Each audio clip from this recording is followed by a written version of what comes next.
Thank you, sir. I thank members for their contributions to the debate. I thank the member for King for her lovely words. I thank the member for Raynell for her contribution, and I thank the opposition for their indication of support for the bill. The member for Raynell indicated in her second reading remarks that the opposition would be suggesting some amendments.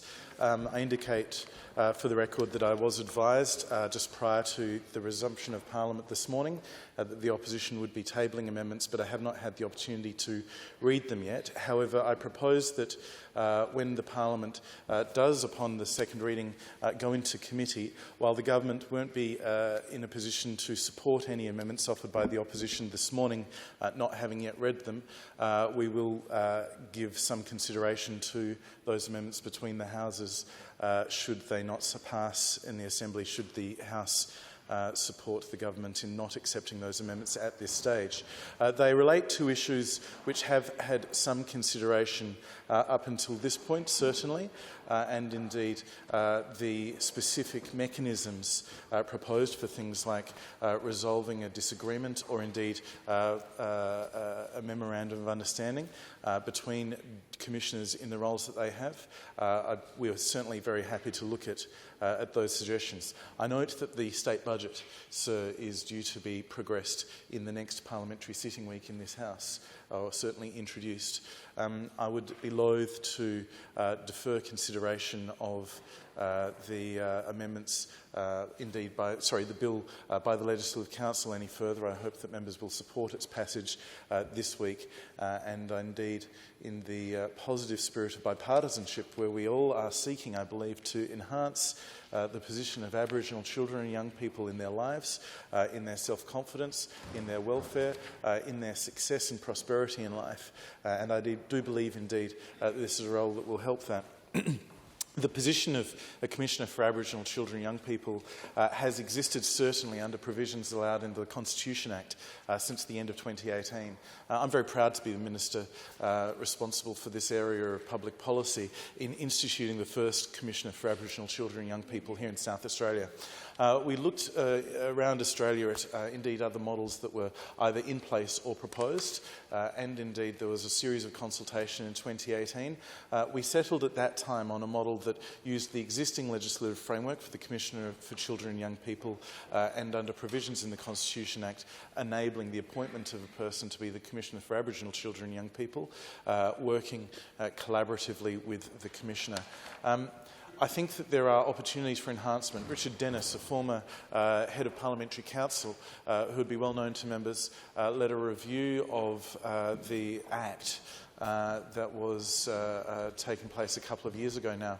And indeed, we have been interested in his recommendations, in particular in relation to the opportunity for legislating a Commissioner for Aboriginal Children and Young People. And we settled on the view that it was necessary to provide standalone legislation to have these powers enunciated and legislated.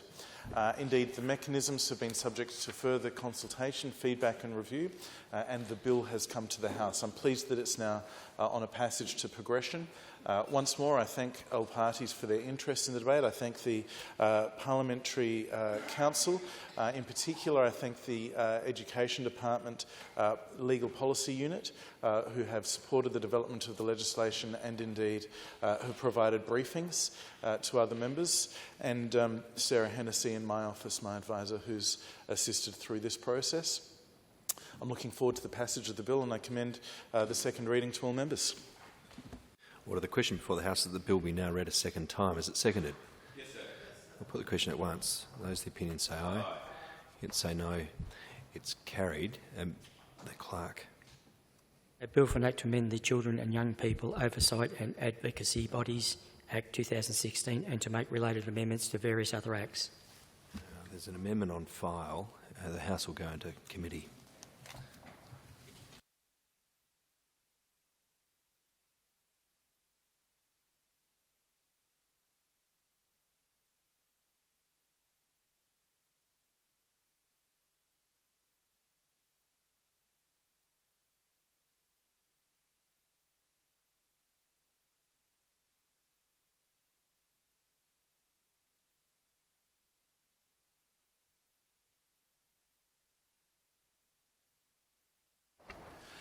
House is in committee on the Children and Young People Oversight and Advocacy Bodies Commissioner for Aboriginal Children and Young People Amendment Bill 2020. 41 clauses that schedule and title. There are a small number of amendments before us. First amendment is not until clause 11. Sorry, clause 5. Yes, sorry, clause 5. But I invite questions. Any questions on clause 1 in the first instance? Member for Raynell. Thank you, Mr Chair. And I've just received from your office, which is very helpful, a list of who was consulted during the preparation of the bill. Thank you very much for that.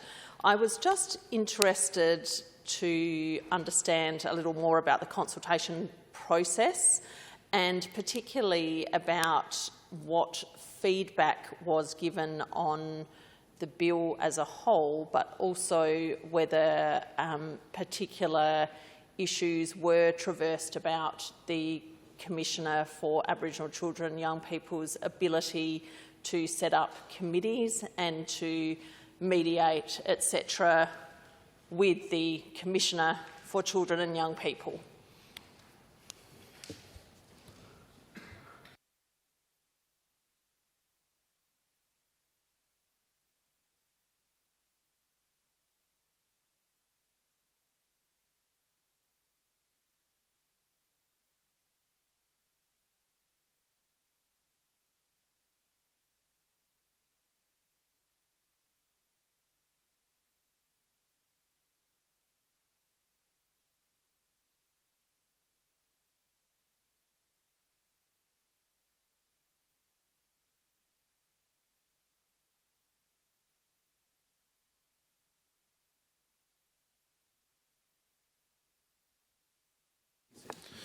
Thank the member.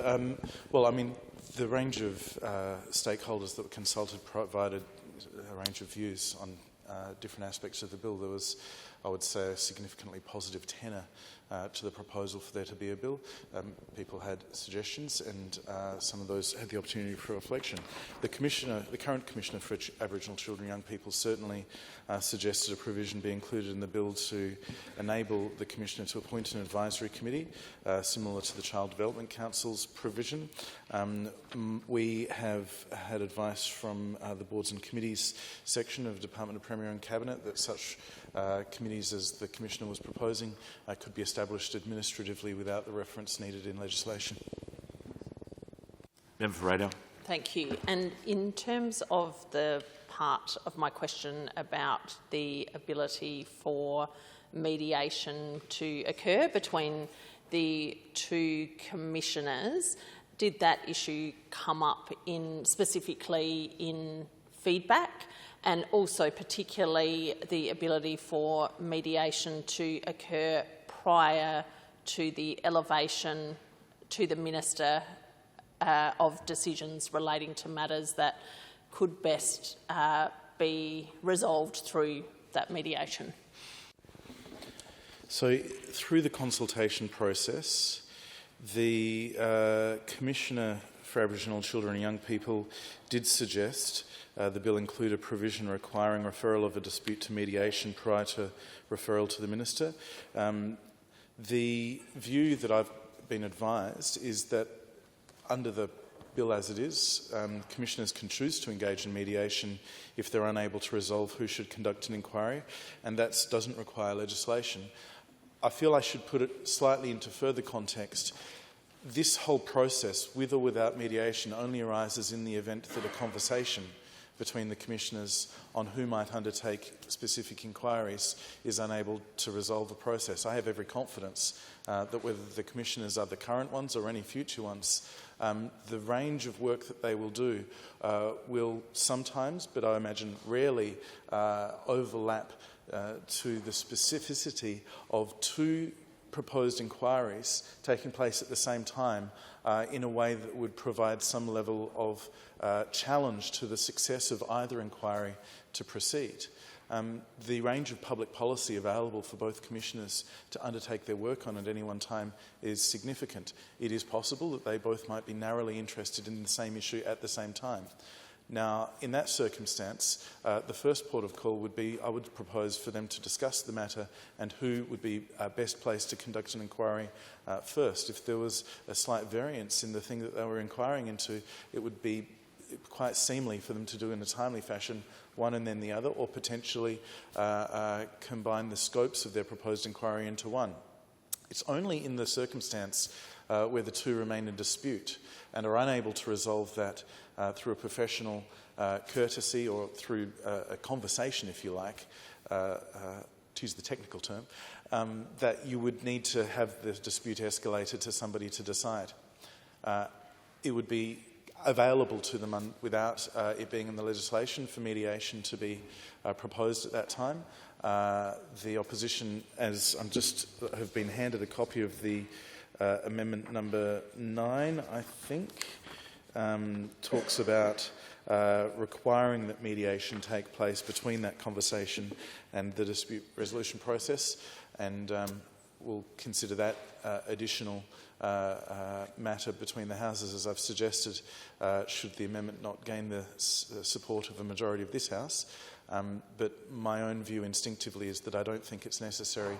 I think that in the rare circumstances where there is an overlap in proposed inquiries at the same time, that the Commissioners would be able to resolve that professionally, and were there an inability to do so, I would imagine there's the possibility of mediation if they wanted it, but otherwise moving on to a decision maker to make the decision so that they can get on with whatever inquiry is proposed would be a preferable solution. Question before the Chair is that Clause 1 stand as printed. All those in favour say aye. Those against say no. That's carried. Any questions on Clause 2? Yes. Clause 2. Member for Raynell. Thank you, Mr Chair. Minister, could you please just explain why it's taken until June 2021 for this bill to be presented and debated, given the Commissioner for Aboriginal Children and Young People was appointed in December 2018? Well, there was a discussion about whether to rush a bill into the House in 2018 and to try and have it legislated from the start. There was consultation that took place at that time that identified a range of different suggestions of how the legislation should work, and the government formed a view that when we had the advice that we were able to make an appointment without the legislation and start the work of the Commissioner without the legislative framework other than that which already existed, that would be a preferable alternative. And that also provided the opportunity for the Commissioner to start that work, indeed to provide feedback on any future legislative framework, as has indeed taken place, for us to utilise the opportunity that was coming with the Dennis review of the Oversight and Advocacy body's legislation to inform that creation of that legislation. Now, that legislation, that legislative process, by my recollection, we were looking at what form that might take in. No, the. I think either late 2019, it might have been early 2020.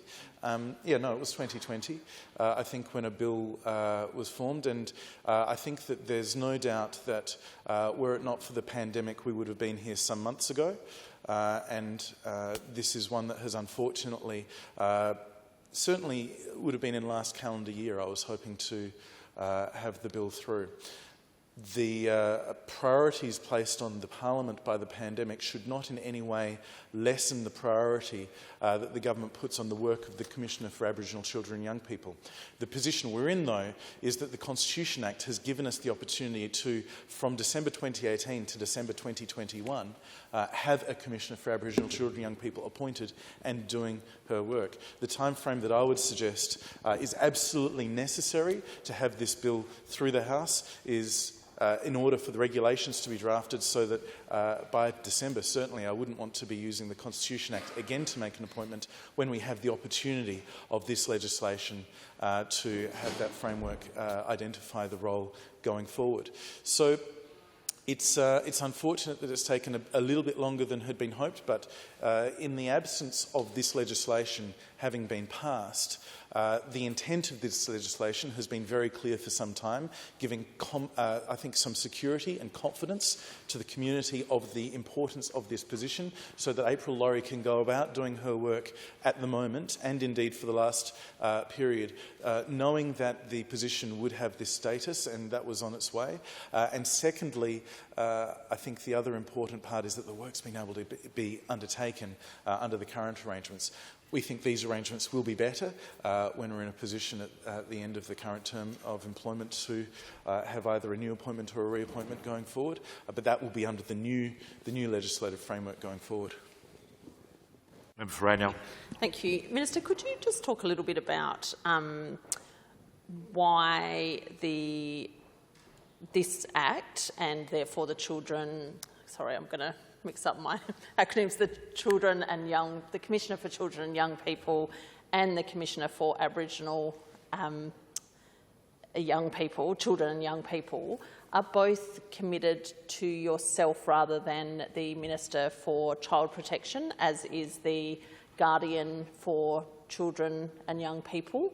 Could you please talk a little bit about why that decision was made and why that is so, and how, I guess, those departments interact in relation to particular issues that will arise relating to matters that I imagine both departments would contemplate? Sure. And to be clear, the Commissioner for Aboriginal Children and Young People and the Commissioner for Children and Young People aren't just interested in matters of child protection, nor just interested in matters of education, nor, indeed, they're also interested in matters relevant to the Department for Human Services, the Department for Attorney-Generals, the Department for Premier and Cabinet, the Department for Aboriginal Affairs and Reconciliation, the Department for Health, the Department for Innovation and Skills, the Department for Investment and Trade. They're interested in the Department for Transport. There are things that are happening in local government that are relevant for children and young people and the way we do define spaces. So the Guardian for Children and Young People reports through the Minister for Child Protection because her role is specific to children under guardianship. And so her role is policy-focused, laser-like on the Minister's responsibilities to whom she reports. The remainder of the Oversight and Advocacy bodies could report to me because there is a significant level of strength in the Department for Education's External Relations Unit that is able to provide a level of administrative support to that range of bodies. But they don't take their work plan from me. They have statutory independence. From a public policy point of view, I would suggest that they could sit quite comfortably with the Attorney-General or with the Minister for Human Services or with the Premier's Department as easily as the Department for Education. I think that it would actually be problematic in some ways for them to fit into child protection because child protection has such a narrow focus on indeed supporting that particular cohort of vulnerable children. And indeed the purpose of these roles from a public policy point of view, not just the Commissioner for Children and Young People and the Aboriginal Children's Commissioner, also the other bodies that fit into the Oversight and Advocacy Act. We're talking about the Child Death and Serious Injury Review Committee, a committee that is engaged with education, child protection, health and human services on a very regular basis, and Attorney-General and corrections and police. The Child Development Committee probably has a higher level of engagement with education, but also with health and also with human services and some of the others as well. The point I make is that they fit very neatly within education from an administrative point of view. Indeed, having them grouped together in education probably makes the most sense from that administrative point of view, and indeed I enjoy a positive working relationship with all of those oversight and advocacy bodies. I enjoy getting the opportunity to be informed, challenged, indeed advised. I appreciate their assistance from time to time on things where they are keen to help the government in delivering on our ambition for every child and every young person in the state to be supported in their education, to get a growth in their education. and indeed their interaction with the Child Protection Department I see as a positive opportunity as one of the departments that they are interested in. But they are also interested in health and innovation and skills and transport and human services, and indeed from time to time the policy decisions and levers that happen within education as well.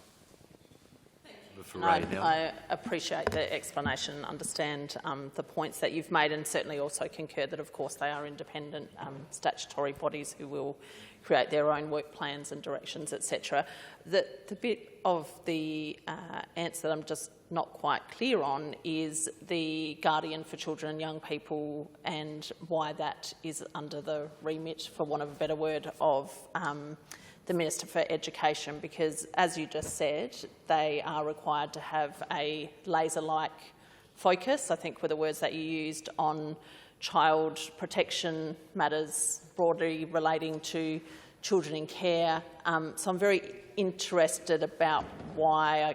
I appreciate the comments you've made about the two commissioners, but I am a little confused about why the Guardian for Children and Young People also sits in education, particularly given your comments about the focus that's required on child protection.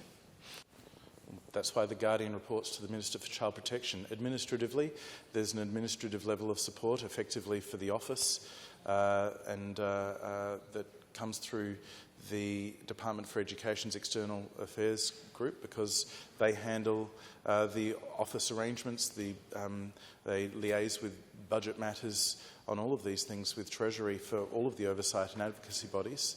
But the circumstance started under the previous government when the Minister for Education and Child Development, as was then, had responsibility for all manner of things: training, TAFE, education, schools, higher education and child protection. Now, that wasn't working out so well. We took a different view. We thought we should have a specific dedicated Minister for Child Protection, and in the machinery of government arrangements, when the adjustment was made to reflect that we wanted the oversight and advocacy bodies to be moved to remain with the Department for Education, while indeed many of the other functions were split off into the discrete Department for Child Protection, it was determined that the Guardian for Children and Young People, having such a focus on children in care, should remain reporting through the Minister for Child Protection, and that's the state of affairs that we have now. Very quick clarification. Thank you. So I think the reason I'm confused about this is because from memory, and I will double check this, but during the estimates process, when I tried to ask the Minister for Child Protection a number of questions relating to the role of the Guardian for Children and Young People, and particularly in relation to community visitors, from memory, again I will check the exact content of that, it was referred back to the Minister for Education as being under your remit. So that is yes. So in relation to community visitors, there was also another hat which the Guardian would have been wearing, and that was one in which she was relating to the youth training visitor, and that reports to the Minister for Human Services. And as I say, there's an administrative arrangement because the Department for Education External Affairs Division, sorry, it's not External Affairs, it's External Relations. I need to get that substituted for all of my misspeakings. They handle accommodation and budget arrangements for all of the oversight and advocacy bodies. On a policy point of view, reporting to the House, indeed providing advice in relation to policy matters that are relevant to her portfolio, the Guardian reports to the Minister for Child Protection. The relationship with education I would categorise as administrative. Administrative in the sense of financial and lease arrangements, those sorts of things, office accommodation. And I think in terms of when identification of policy suggestions, or indeed the arrangement of how children in care are supported, or indeed unique cases that are to be brought to the attention of anyone, it is a relationship between the Guardian and the Minister for Child Protection. And put the question. The question before the Chair is that Clause 2 stand as printed. All those in favour say aye. Thank you. All those against say no. That's carried. Member for Raynell, do you have any questions on Clause 3 or 4? No. In that case, no, that's fine. Question before the Chair is that Clauses 3 and 4 stand as printed. All those in favour say aye. Those against say no. That's carried. Now, Minister, you have amendments standing in your name, 4 amendments, numbers 1, 2, 3 and 4 on Schedule 1. They seem to me to all 4 seek to refer to definition, so I'm happy for you to move them en bloc if you'd like to. I might do them one at a time, Yep, that's fine. Only because my notes identify them separately, and that might make it more logical for the casual reader of Hansard to keep up with where we're going. David is watching us right now. And are tuned in right now. So, Minister, I'll get you to move amendment number 1. So I move amendment number 1 standing in my name. This amendment, together with the number 2, 3 and 4 in my name, have been drafted in accordance with advice from Aboriginal Affairs and Reconciliation in the Department of the Premier and Cabinet. Amendment 1 proposes the following changes to Clause 5. The term Indigenous is replaced with Aboriginal, as the use of the term Aboriginal is strongly preferred in South Australia. Secondly, the community recognition element of the definition is updated to reflect that Aboriginal children and young people may not live in the community to which they are connected.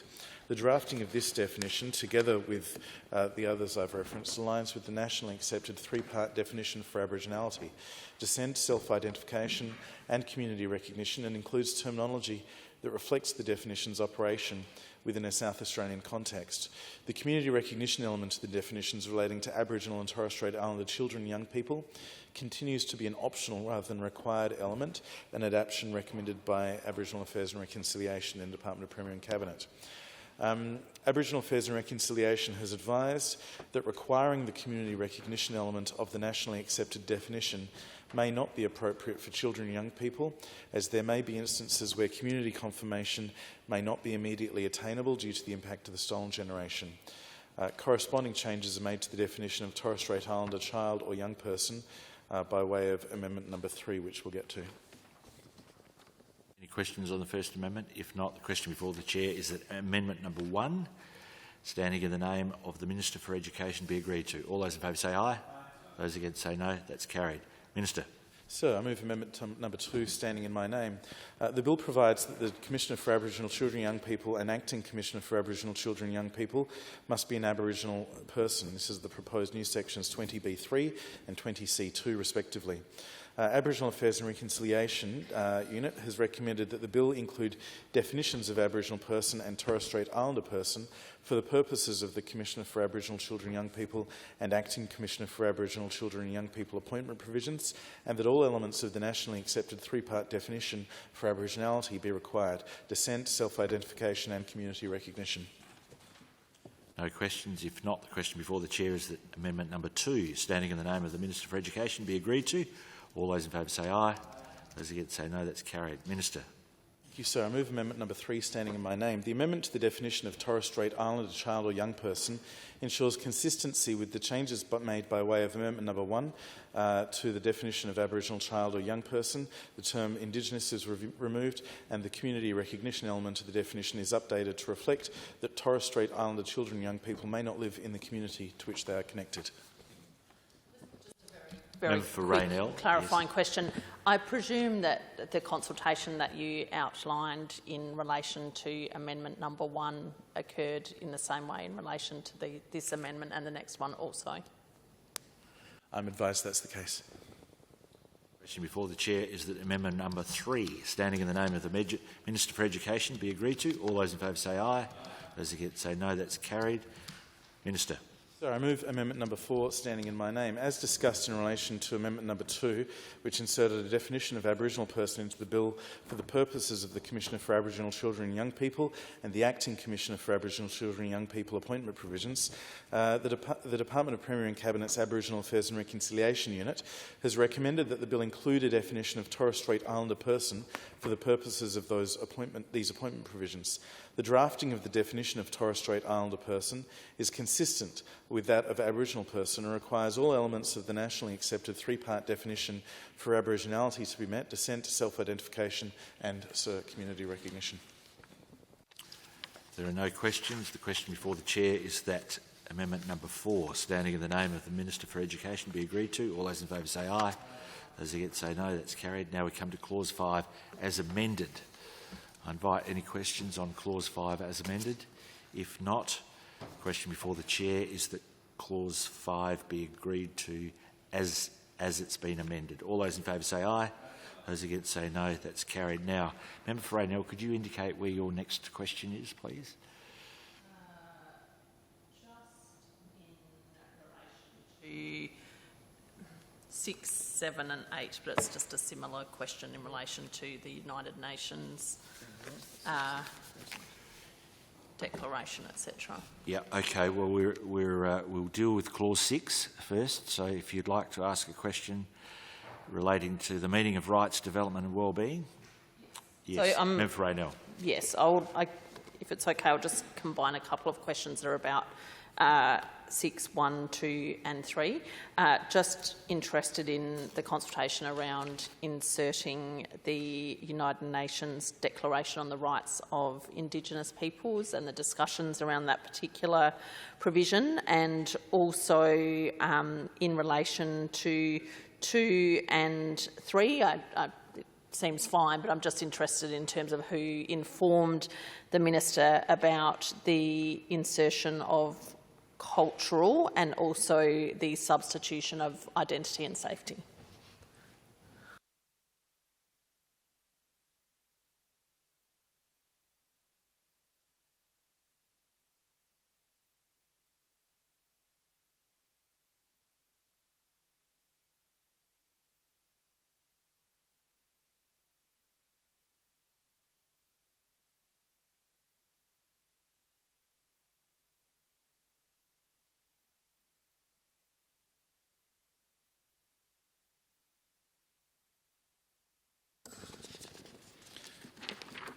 So I'm advised that the addition of cultural and the replacement of welfare with identity and safety in 2 and 3 were the suggestions of April Laurie, the Commissioner for Children and Aboriginal Commissioner for Aboriginal Children and Young People.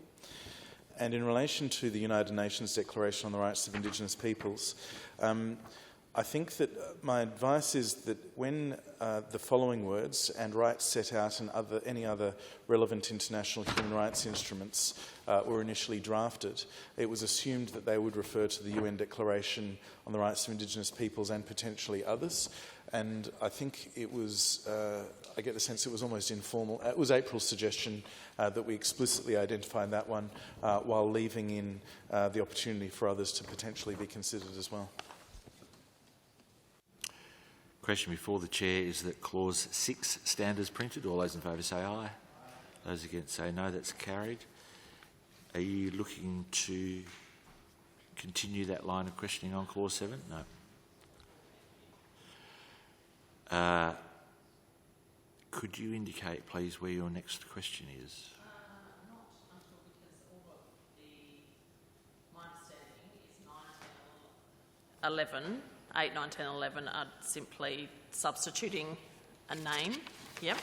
That's correct. And same with 12, 13, all the way through to 17. Yeah. So, yeah. Yeah. So what I'll do now is the question I'll put is that clauses 7, 8, 9, 10 and 11 stand as printed. All those in favour say aye. Those against say no. Thank you. That's carried. Now, Member for Raynell, you have amendment number 1, Schedule 2, standing in your name, which seeks to insert a new clause, Clause 11A. Would you like to move that, please?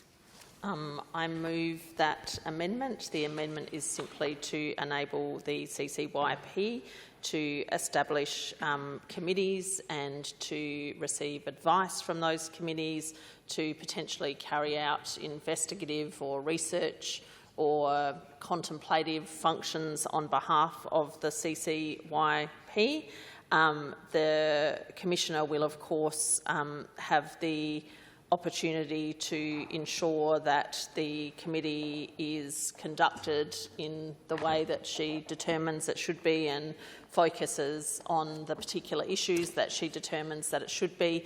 This will, of course, ensure consistency between this and my later amendment relating to committees being able to be established by the Commissioner for Aboriginal Children and Young People. So it is about the content of the committees and the ability to set those up. It also ensures there is the consistency, given my forthcoming amendment, between both of the commissioners and their ability to do that.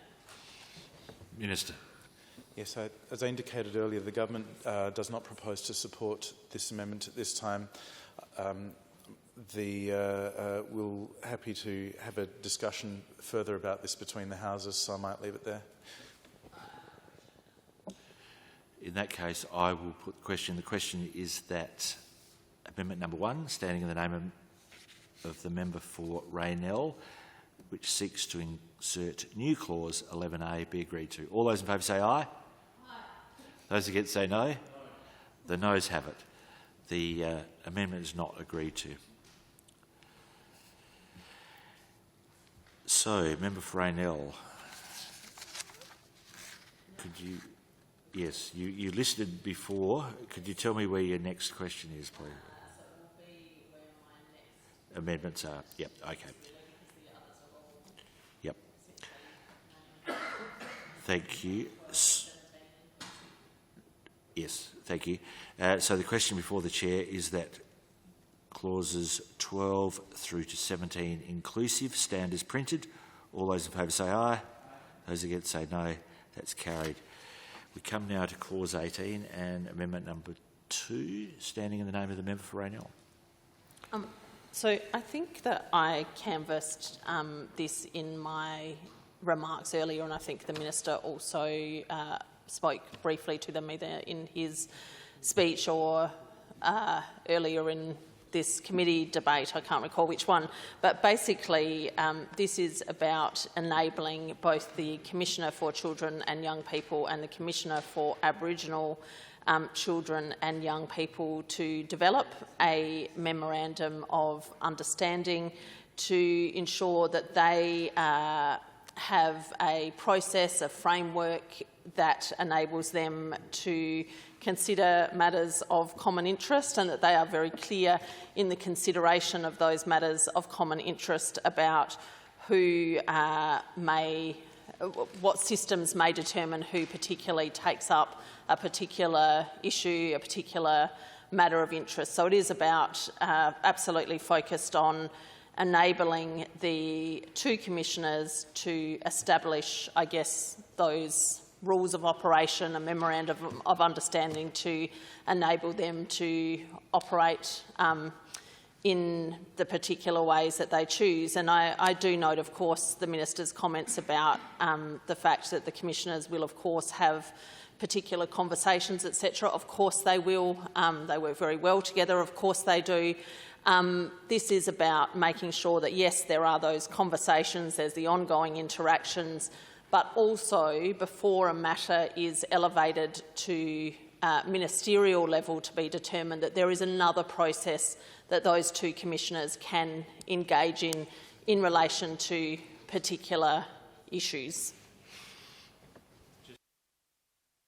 Just so I'm clear, member for Raynell, you're moving just amendment number 2 at this stage? Actually, you could move them on block if you'd like to. I'm happy to accept I think that. we know where we are heading. So what I might get you to do, member for Raynell, is just rise and move amendments 2, 3 and 4, standing in your name. How's that?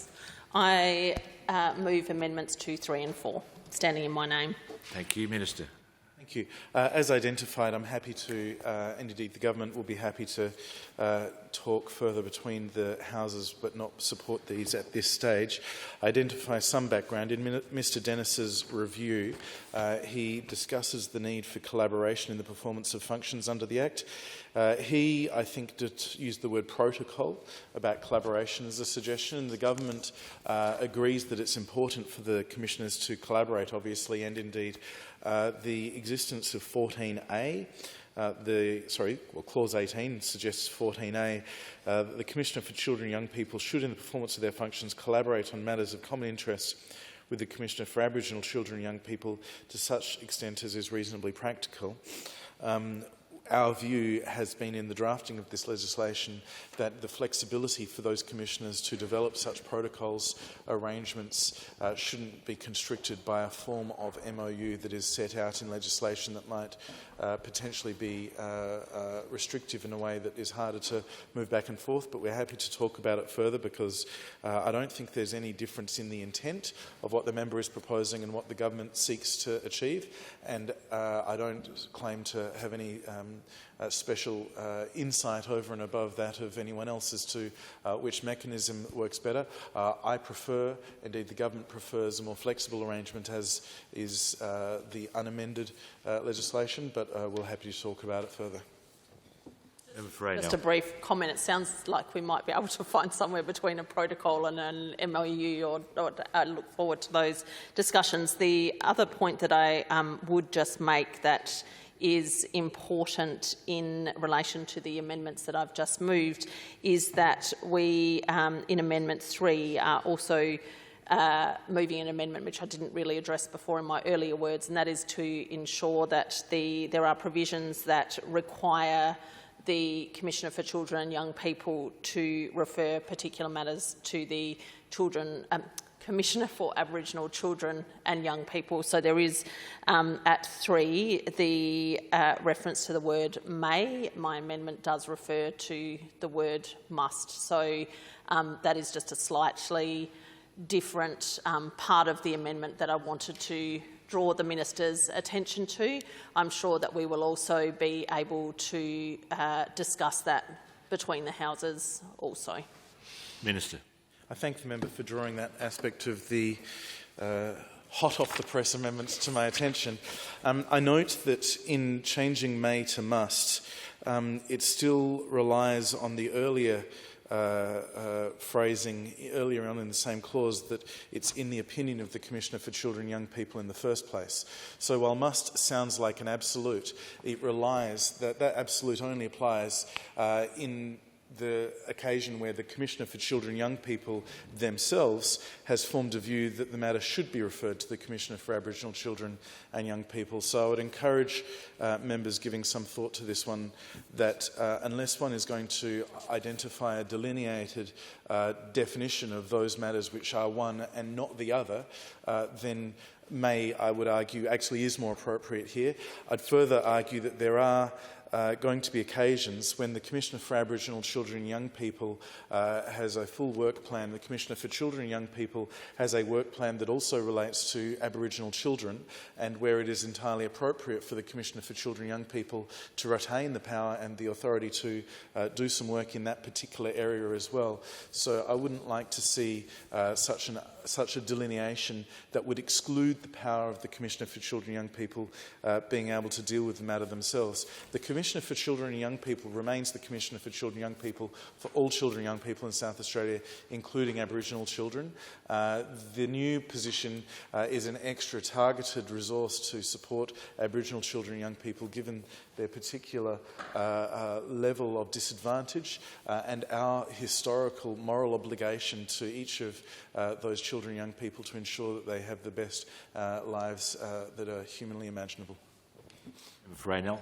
Just a comment. I do appreciate the Minister's comments. What I did want to draw his attention to, and I do so because I know that we have filed these amendments very late, is that at amendment number 8 also is an amendment that changes the may to a must for the Commissioner for Aboriginal Children and Young People to refer particular matters to the Commissioner for Children and Young People. So I just wanted to draw the Minister's attention to that, and in doing so just say that I think our intention is similar in that we want to make sure that there is absolute reciprocity in terms of the matters that are shared and that are required to be shared. So again, I look forward to discussions about that particular issue.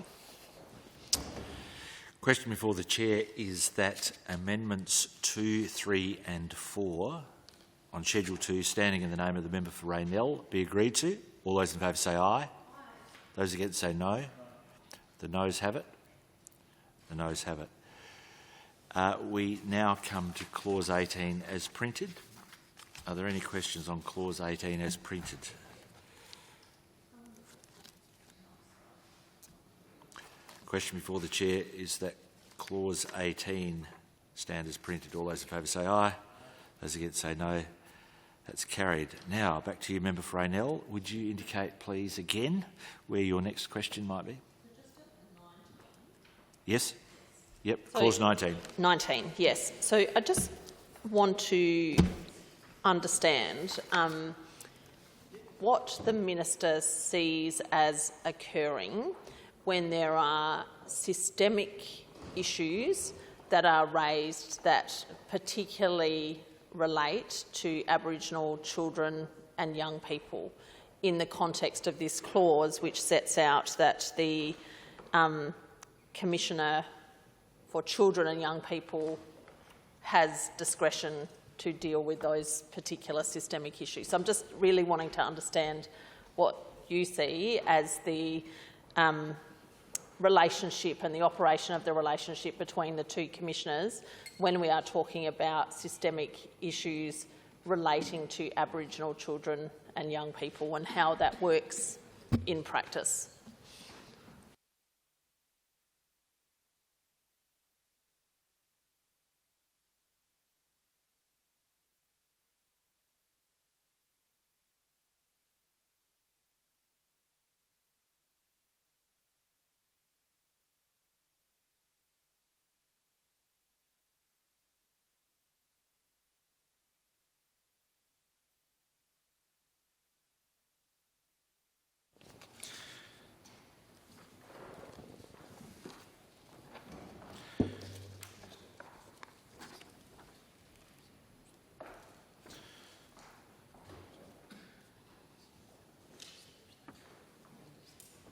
The Commissioner for Children and Young People in this circumstance, as the members described, I would suggest would start by having a conversation with the Commissioner for Aboriginal Children and Young People, determine if the Commissioner for Aboriginal Children and Young People, obviously being empowered to make an investigation into the matter with a particular level of interest and resource, would like to do that. It may be possible that the Commissioner for Aboriginal Children and Young People might like to take that opportunity at that time, and the matter would be referred. It might also be possible that the Commissioner for Aboriginal Children and Young People, potentially in the circumstance where they were in the middle of a very serious investigation into another matter, might welcome the support of the Commissioner for Children and Young People undertaking an investigation themselves.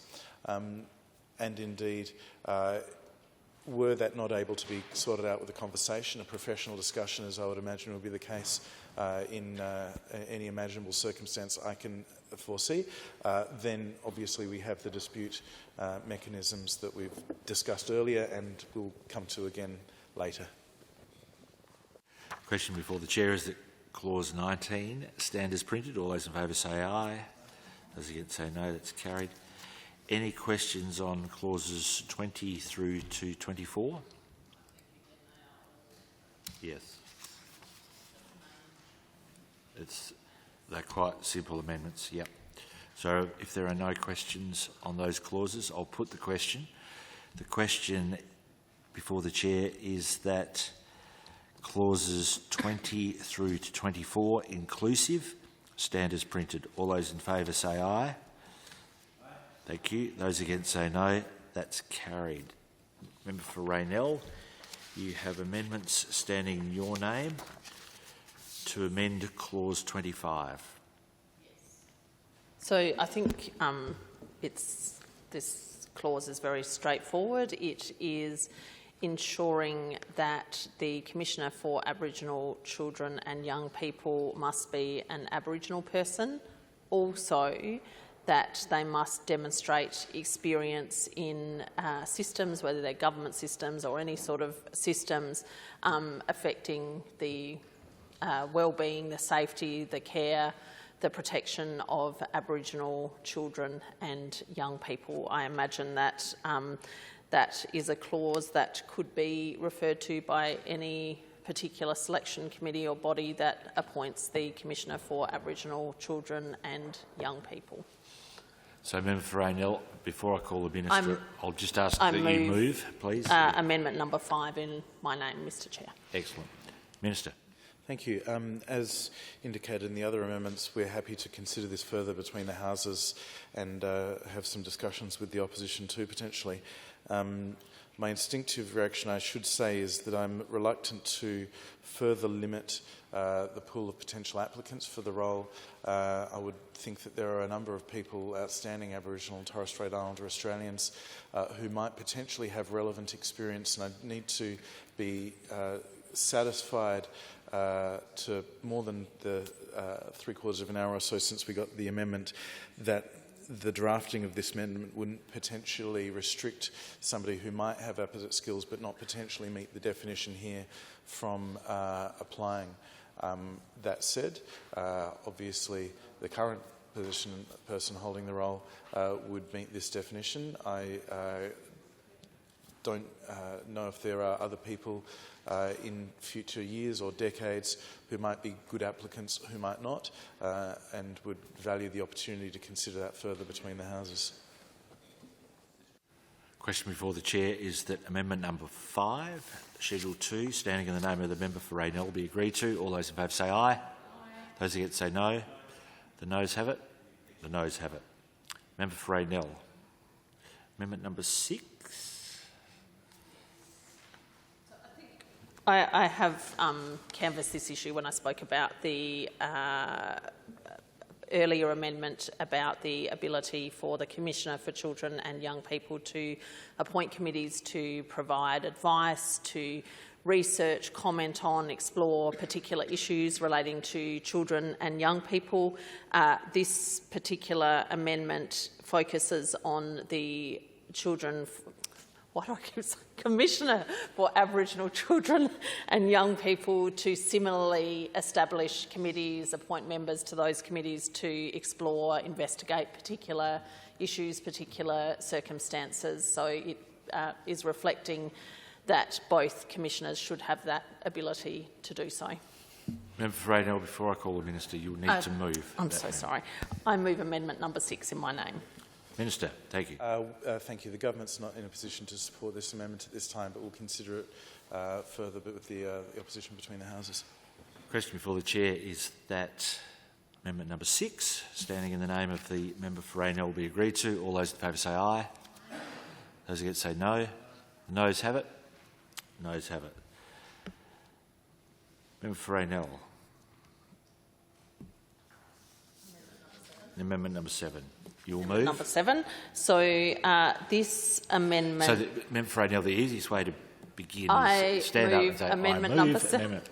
I move amendment number 7 in my name. Again, I have made particular comments about the benefits that we see of having a memorandum of understanding so that there are, yes, as the Minister has outlined, and I wholeheartedly agree with him that of course there will be conversations, deliberations constantly, I would imagine, between the two commissioners. Between those conversations, deliberations, etc., and referring particular matters to the Minister, it is our belief that there should be some other sort of process. I know the Minister referred to a protocol, we've referred to a memorandum of understanding. I look forward to discussions about this particular issue. Minister. I also look forward to those discussions. Question before the Chair then is that amendment number 7, standing in the name of the member for Raynell, be agreed to. All those in favour say aye. Those against say no. The noes have it. The noes have it. Member for Raynell, we come to amendment number 8. I move amendment number 8 in my name, Mr Chair. So I think I spoke about this particular amendment when I spoke to amendment number 3, I believe, and this amendment, as I said in those earlier comments, refers to the requirement for the Commissioner for Aboriginal Children and Young People to refer particular matters to the Commissioner for Children and Young People, just as my earlier amendment required the Commissioner for Children and Young People to refer particular matters to the Commissioner for Aboriginal Children and Young People. Minister. Thank you, sir. I think the comments that I would make now reflect those that I made earlier on the comparative clause, and we'll consider them in the same light. Question before the chair is that clause 8, standing in the name of the member for Raynell, be agreed to. All those in favour say aye. Aye. Those against say no. The noes have it. The noes have it. Member for Raynell, you will move amendment number 9, standing in your name.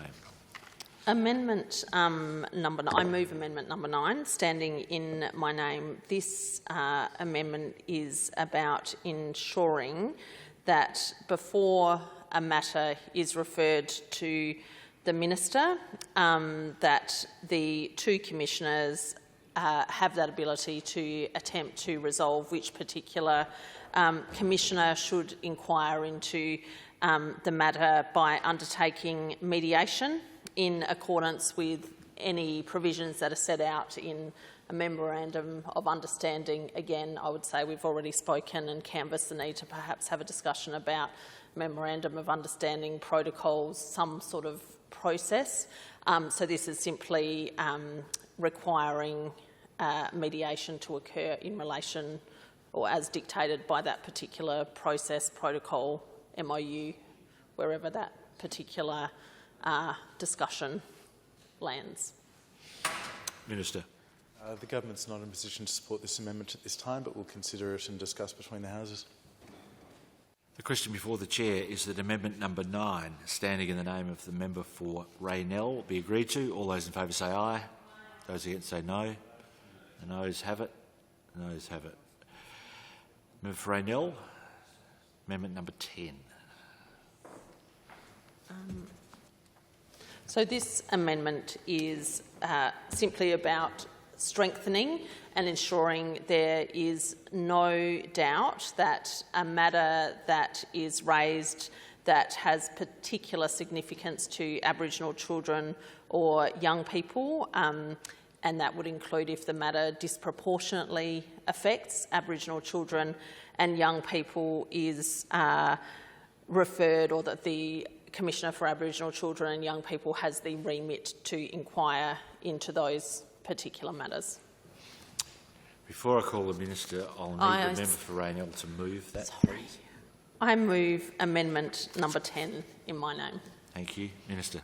Thank you. The government won't be supporting this amendment today, but we'll be happy to discuss between houses, and we'll probably, as in relation to a range of the other amendments, be eager to seek feedback from relevant stakeholders, interested parties, the commissioners for children and young people and for Aboriginal children and young people, and indeed from the other oversight and advocacy bodies, many of whom will have an interest: the Child Deaths and Serious Injury Review Committee, the Child Development Council, indeed also the Guardian for Children and Young People, whose reporting functions, as we sort of discussed earlier, are delegated to the Minister for Child Protection. But we'll seek feedback from them all in relation to all these amendments, and indeed other interested parties who will have enjoyed the opportunity to read the Hansard from this morning's discussions. If they've not been tuned in. Yeah, indeed, yeah. The question before the chair is that amendment number 10, standing in the name of the member for Raynell, be agreed to. All those in favour say aye. Thank you. I was hoping somebody would agree. All those against say no. No. The noes have it. The noes have it. We now come to clause 25 as printed, and I know it is quite a long clause.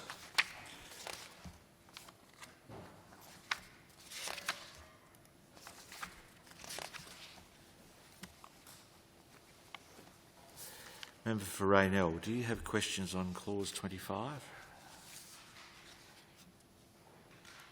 No questions? Question before the chair then is that clause 25 stand as printed. All those in favour say aye. Thank you. Those against say no. The ayes have it. Clause 25 stands as printed. Now, member for Raynell. We have no further amendments before us. Do you have any further questions on the amendment bill? No further amendments? No further questions? In that case, I will put that clauses 26 through to 41 inclusive stand as printed. All those in favour say aye. Those against say no. That's carried. We now come to Schedule 1. Are there any questions on Schedule 1?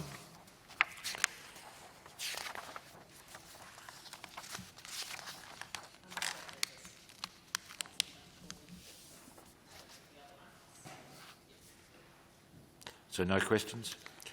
In that case, the question before the Chair is that Schedule 1 stand as printed. All those in favour say aye. Those against say no. That's carried. Final question before the Chair is that the title of the bill be an Act to amend the Children and Young People Oversight and Advocacy Bodies Act 2016 and to make related amendments to other acts. All those in favour say aye. Those against say no. That's carried. The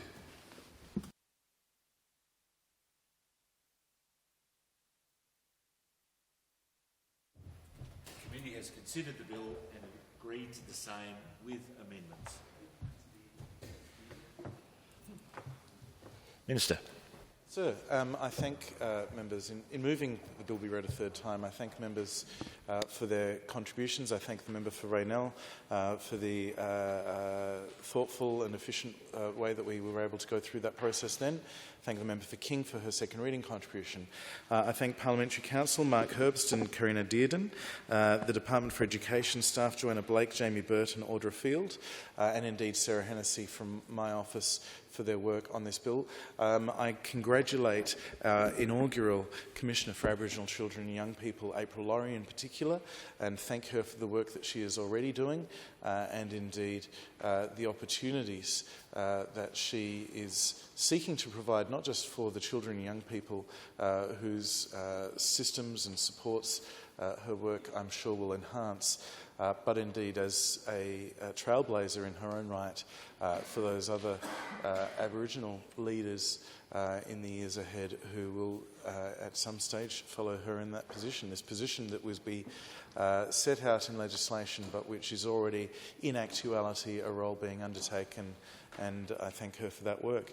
I commend the bill once more to the House. The Minister has moved that the bill be now read a third time. Is that seconded? Yes, sir. Thank you. All those in favour say aye. Those against say no. That's carried. Mr Clark. A bill for an Act to amend the Children and Young People Oversight and Advocacy Bodies Act 2016 and to make related amendments to various other acts.